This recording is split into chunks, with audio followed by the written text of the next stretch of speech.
Recently, I delved into the rabbit hole that is Tokyopop. It was a manga powerhouse in the mid-2000s and introduced anime and manga to a lot of Westerners. Nowadays, they're, well, a shadow of their former selves, is putting it lightly.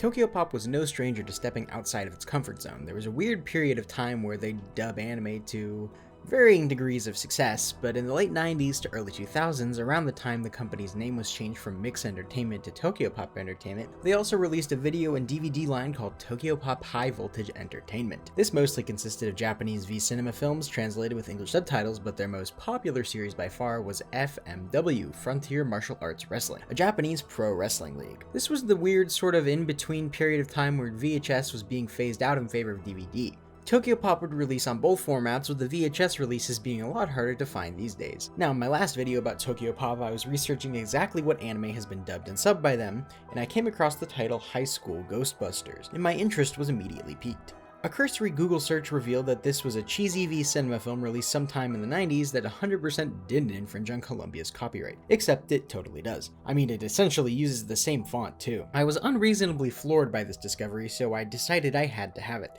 Now, I'm not saying I'm the type of person to spend $50 on a VHS, but I'm not saying that either, except I am, because this beauty set me back $50. Now, obviously I could watch it, but I don't exactly understand Japanese at all, so let's get back to what Tokyopop has to do with all this. They did release this film, but under a completely different title. It's, Highschool Ghosthustlers. Huh.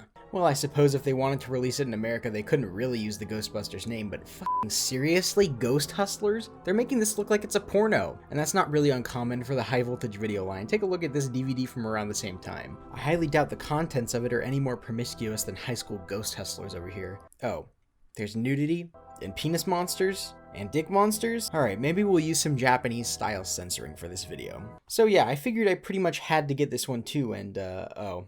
Another $50. Okay. So $100 later and I have the precipice for this video. I don't think any amount of preparation can make you ready for just what you'll find when you press play. The only way I can describe High School Ghosthustlers is it's a JAV without any sex scenes. There's some nudity, I'll give you that, but there's only implied penetration. Okay, we're probably getting off on the wrong foot here. Let's take a look at the back of the box first. Erotomaniac spirits have possessed the girls at Jablo High, and they are on a mission to satisfy their unearthly desires. You know what they say, ghouls just want to have fun.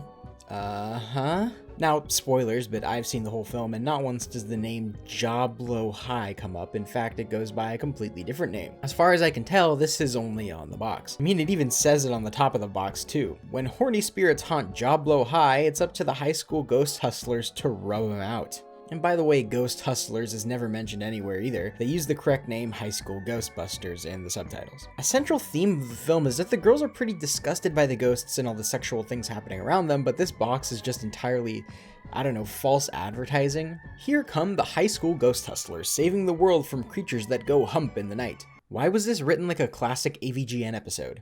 The fuck was that? Kyoko, Mayu, and Emi are a band of tough-as-nails schoolgirls with psychic powers, paranormal weapons, and most importantly, killer bodies. Now, first of all, the main three girls are never really sexualized in the movie, and second, isn't it kind of gross to preface your sentence with them being schoolgirls and then saying they have killer bodies? Jesus, man. Do they have what it takes to exorcise the school of all the horny spooks? Will they become part of the spirit's insatiable masses? Can they rid the world of legions of slimy dick monsters? Yeah, you read that right! Exclamation point, parentheses, question mark. The fate of morality is in their hands. I really just don't know where to start with that, but it does make sense seeing who this is coming from. The distributor of this release started out as a manga magazine in the late 90s named Mixzine, and all the forewords and write-ups by the magazine's editor were extremely douchey and sounded exactly like the back of this box. Too Nice really started jamming on the last day, cutting records with his elbows, his feet, and even his teeth. What the fuck does that mean? We also had a b-ball court. Our publisher Stu refused to work and just shot hoops all day with Larry. Who's Larry? Honestly, it's just a pretty bad synopsis, and it feels like they're writing about the movie they want to release instead of the one they actually are releasing. Alright, it's time to talk about the actual movie here. Well, maybe not. Before that, there's some good old-fashioned ads. One's for Tokyopop High Voltage Video's most popular release, FMW, which is basically Japanese pro wrestling, and honestly, this kind of makes me want to buy some tapes. After that, there's another ad for the Shoji Kawamori film Spring and Chaos, which I've never heard of before, so I might need to check that out. Okay, for real this time. Here's the actual movie. So at, Jablo High, maybe it's Joe Blow, there are some mysterious happenings. A girl jumps to her death, but in the least serious way possible, it cuts to one of the main characters bungee jumping. I don't think this was meant to be comedic, but I sure did laugh. So a teacher and the school's groundskeeper discover the body, remarking that another girl has mysteriously died. The teacher's solution? Get the school's paranormal club to, deal with it. This doesn't particularly make much sense, but I guess ghosts are known to exist in this universe, or maybe much like the actual Ghostbusters, they're just deciding to make themselves known to people.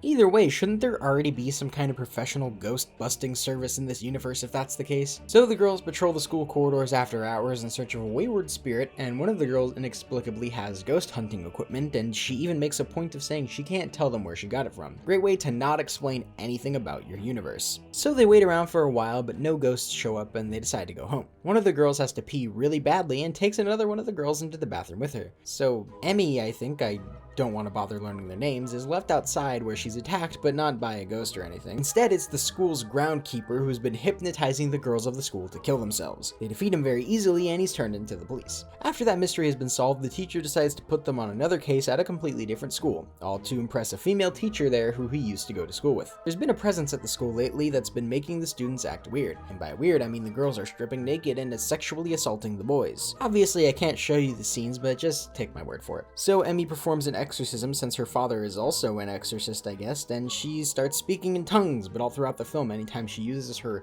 psychic ability, she says the same gibberish every time, and I thought it was funny.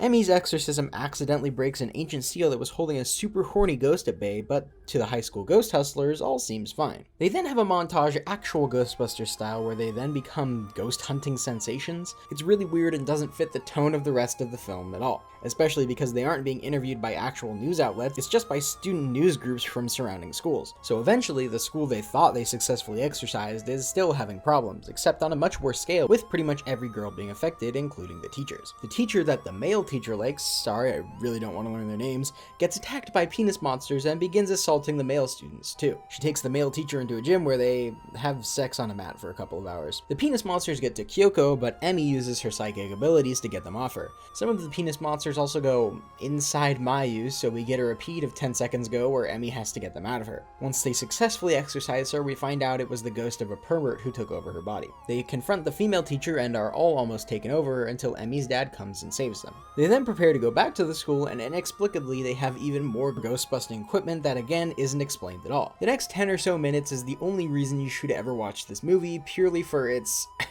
quaint visual effects. When they very clearly plopped some people in front of a green screen and then just turned down the opacity and put them right on the screen, you know you found drinking game material. Yeah, take a shot every time there's a shitty VFX shot. So the ghost that's taken over the teacher turns out to have been haunting the school for hundreds of years, as the school grounds were built on an old red light district. He hasn't been able to truly die because of how horny he is, I guess. But eventually our ghost hustlers rub him out. Okay, I'm just sounding like the box now. After all that, there's one more giant penis monster for the girls to take care of. It sort of sucks up Kyoko, where she's given a flashback of her grandmother and herself as a child being rude to her. Cut to a really bad jump scare, and Kyoko starts choking the dick monster. Emmy then throws a wooden dildo into the penis monster's head, somehow killing it. I think it was supposed to be a talisman or something like that, and the movie ends with the girls forcing their teacher to bungee jump, and we're left with a very unsatisfying ending. Adding on to the fact that many plot points don't really make much sense, you also have to remind yourself while watching that this is supposed to be compared to the actual Ghostbusters movie. I mean, if they didn't want you comparing it, they wouldn't have named the fucking film after it. A lot of plot points get abandoned halfway through. Kyoko's whole thing with her dead grandmother was pretty sloppy. The action sequences were laughable, and I have to ask myself, what's the target audience here? Slasher fans? There's nothing scary about this, maybe besides some of the acting. Comedy fans? It's not funny. Halloween movie fans? Maybe, honestly. It'll probably give you that sort of spooky vibe, but it's certainly not worth watching more than once. Overall, yeah, give it a watch, but keep in mind there is nudity, so don't watch it with people who aren't cool.